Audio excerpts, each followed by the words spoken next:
What's up, Pop Hearts TV? It's your girl, Maddison Hill. I'm here with the lovely singer-songwriter, Megan Davies. Get it right. You have an amazing backstory. Can you just share a little bit of it with us? I'm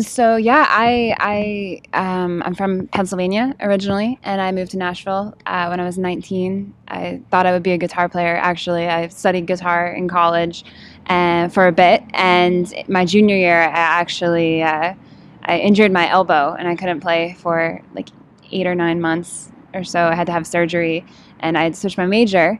I switched to songwriting and started exploring other parts of music, recording and everything. Graduated and started a YouTube channel and started doing covers, and still using my guitar skills, but using a lot of other things as well, and singing. And 4 years later, I'm here, and I'm releasing my first EP. No, it's so exciting. And what I really admire about you is that you started in publishing, right? You were an assistant, and then you just persevered and kept working. I think that really shows that you have a passion for music. Yeah, totally. I mean, when I graduated, I had no idea what I was going to do. I mean, I knew I loved music, and I wanted to stay in Nashville. So I worked, a 9 to 5, like most people, and worked a desk job in the music business, in the music industry, and crunched a lot of numbers during the day, and went home and worked on my YouTube channel at night. And it paid off. After, I think, a year and a half of that, I was able to quit my job and start doing music full time. So it was a huge leap. That's amazing. And now you have over 1 million subscribers on YouTube. How did you build that from the ground up? It still baffles my mind, and I still ask myself that a lot. I think, I started it with my sister. We did a cover together that I think got 5,000 views, and I was just blown away by that number. And I was like, well, maybe I'll do another one. And so a month later, I put up a new one with my sister, and it's just kind of grinding away that first year, just, trying to upload as much as I can on top of working, which was definitely led to a packed schedule. And I just try to stay consistent and keep posting, and also trying to, get better myself, figure out exactly how video works. Right. Because it was kind of just, guesses at that point. So I think it was the consistency and just trying to make things that I thought were cool instead of copying anyone else, but those are the only two. Yeah. What inspired the mashups? That's a really unique way to approach a YouTube channel other than just covering other artists' songs. Right. So my first video was a mashup with my sister, and it was kind of it really was just us hanging out, and we're always singing and just having fun, and we were like, oh, that's kind of cool, you could sing this song on top of this song. And that was basically it. We just thought it was cool. And the songs we were playing around with at the time, it was Radioactive by Imagine Dragons and Pumped Up Kicks and by Foster the People, and they had similar chord structures, and we were like, that'd be so weird if we just sang them at the same time. And that's how it started. It wasn't a ton of strategy or anything like that. It was just, we thought it was cool. So whatever. I love that. And I loved that seeing your sister all over your YouTube channel. Yeah. So will her voice be anywhere near your EP or future records, or is that something you want to continue? Totally. I mean, I love working with my sister.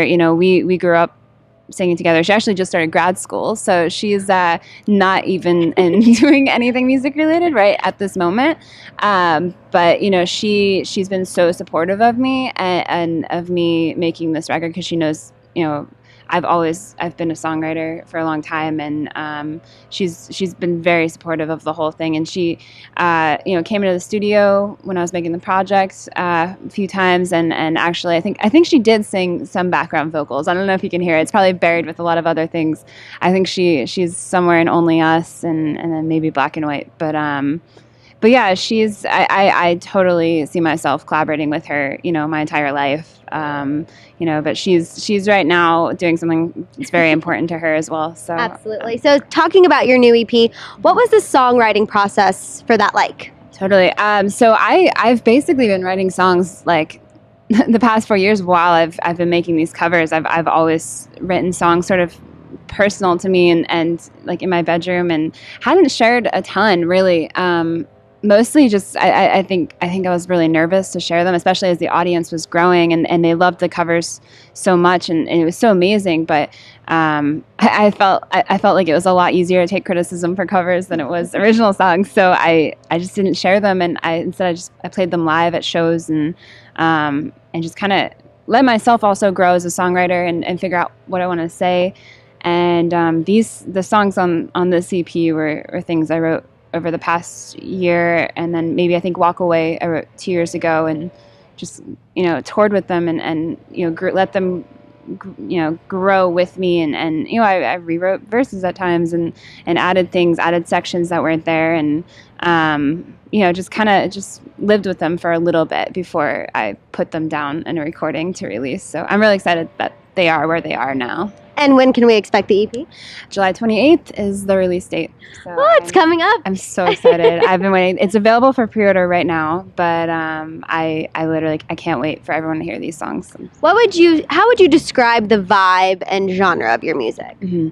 Well, for a long time it was just me and my acoustic guitar, so I think I was put into a lot of folk genres. I still think there's a lot of that just because I do a lot of fingerstyle guitar playing. Most of my guitar licks and stuff are fingerstyle, and start on the acoustic guitar.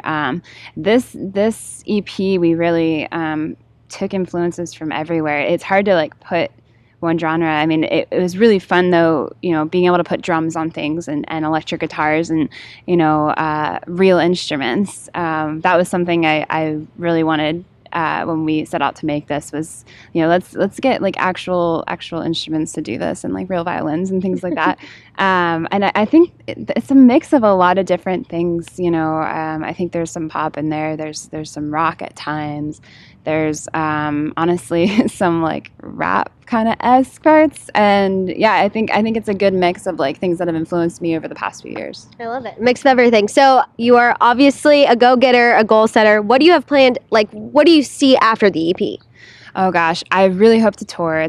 Touring is one of my favorite things. I love traveling, and I love seeing new places and meeting people, and just playing live on a stage. It's one of my favorite things. So that's what I hope to do for the rest of this year, and then also just write more music and release more music. So awesome. That's the plan. It's exciting. So just so our viewers can get to know you a little better, I'm going to just have some fun rapid fire questions. They're really easy, real quick. Okay, so Instagram story or Snapchat story? Instagram. Me too. What emoji describes you? Oh gosh, I like the upside down smiley face. Love it. Celeb crush. Celeb crush. Oh gosh, I don't know. I've always loved Damon from the Vampire Diaries. I feel that. Yeah. Dream collaboration. I'd say John Mayer. Love that. And guilty pleasure song. Guilty pleasure. Oh gosh, there's so many. I mean, I love all of Zayn's new singles he's been putting out. I agree. So, all the One Direction guys have really surprised me. They're so good. I'm hoping that they'll tour together. I agree. Well, Pop Heart TV, check out Megan Davies. Her EP's coming out at the end of this month. She's amazing. We had so much fun talking with you. Gosh, thank you.